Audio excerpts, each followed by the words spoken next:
Yeah, my name is John again, and this is the key.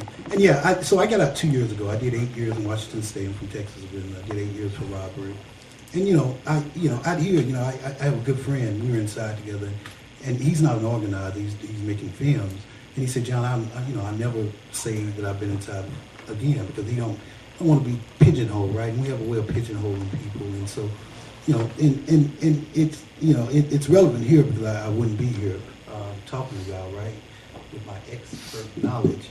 But Keith said a whole lot. A couple of things he said when he talked about reentry, and I kind of lost it, but kind of lost exactly where I wanted to pick up. But one of the things when I think of reentry, the first thing I want to say is, we know programs don't really work. I mean, people have been programmed to death through the years. Programs don't work. It's really about building relationships, and it's about the stuff that's hard and it's very, very complicated, right? But we want that stuff to work. We want to think of things in linear ways, right? We want to think of, we want this one shoe fits all, right? When I say we, I'm including me too. But when I think of reentry, reentry is like the buzzword now. It's real trendy, and all this money is out here, right? But there's got to be some prevention too, I do a lot of organizing around a lot of different issues. One of the issues I'm doing some organizing around is what they call the school to prison pipeline, and trying to interrupt that flow, right? Because there's a direct correlation between some people's experiences in schools, some kids' experiences in school, and how that feeds them directly into the criminal justice system. Other kids are tracked right into University of Washington, right? And so when I think of reentry, I think of, well, what's happening before they get caught up in the system? How do there's a story I think about. This woman was walking through a forest, and there's a stream, and she hears somebody hollering, help, help, help, and she goes to the stream. This lady's in the middle of the stream pulling babies out of the stream. And so she said, help, help, help, help me get these babies. And of course, she jumps in the stream. She started helping rescuing the babies. And so one lady's pulling the babies out. The other lady's drying them off.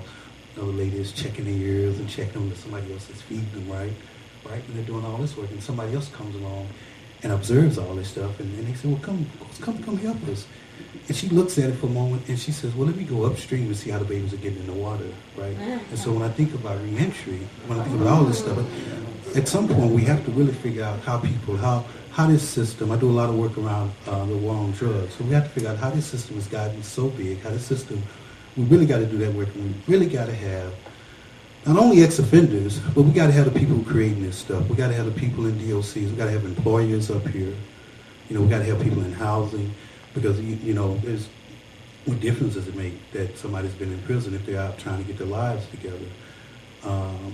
But some of us don't want ex-offenders living next door to them. That's the fact of the matter, regardless of what you're convicted of. And even offenders, right? I don't even like that word. Even offenders, we don't internalize what it means to be an offender, right? So we're more apt to call the police on somebody that we know was in prison than one of y'all. You know what I'm saying? Really, because we you can't help but internalize. We all got the same messages. We all got that stuff as offenders. So we have some hatred toward each other. And I guess I'm supposed to talk about my program, but I represent an organization called the Village of Hope. I work for an organization, I do community organizing around specifically institutional racism, education. We're developing a freedom school and the war on drugs. I also do some work with the men of color. But Keith talked about, Keith and another thing, it struck me, and y'all, I've had far too much caffeine this morning, but it struck me, right? It struck me real briefly. It struck me that I do some work around violence, right? And so when we think about violence and all this form, because at the beginning of the year in Seattle, there's a whole lot of youth homicides, right, among youth. And so they were just focusing on the youth, but none of this stuff happens in a vacuum, and we have to begin to see the connections, right? And so we know a lot of violence starts at the crib. It starts at home, right? A lot of violence starts. So we got to look at domestic violence. We got to look at the violence in the way we talk to each other, right? And so I think about this language. I think about language. Think about the language that we all use around people who've been in the system. I like to say guys in the system or guys inside to differentiate from guys out here now, right? And at some point, I think we need to look at that language. We need the language, and we need to look at one of the things. The way we go into to prison, we're going there every other Friday, the second and fourth Friday. We do some culture sharing stuff, right? But we truly believe in trying to help people gain a sense of their own power. There's no, because you can go in there and go in there as do-gooders, and we end up doing more disorganizing than we do organized. Because the bottom line is, I'm going in there, I'm getting more help than they getting. To be honest, if I'm honest about it, and I'm getting therapy too. I'm getting some help, and I'm getting therapy, and it's a byproduct if somebody can pick up some, or somebody can get clear on some stuff. But the bottom line is, I get to live another day in freedom by doing what I do. But we really try to help people gain a sense of their own power, be it inside or be it out here. We have this notion of going to empower people. I can't empower nobody. I can help people gain a sense of their own power. I can help them. I can help them see. By doing some of the stuff I do, hopefully people can realize that I have potential and I don't have to. And John, in the paper, you talked about unhealed, unresolved trauma.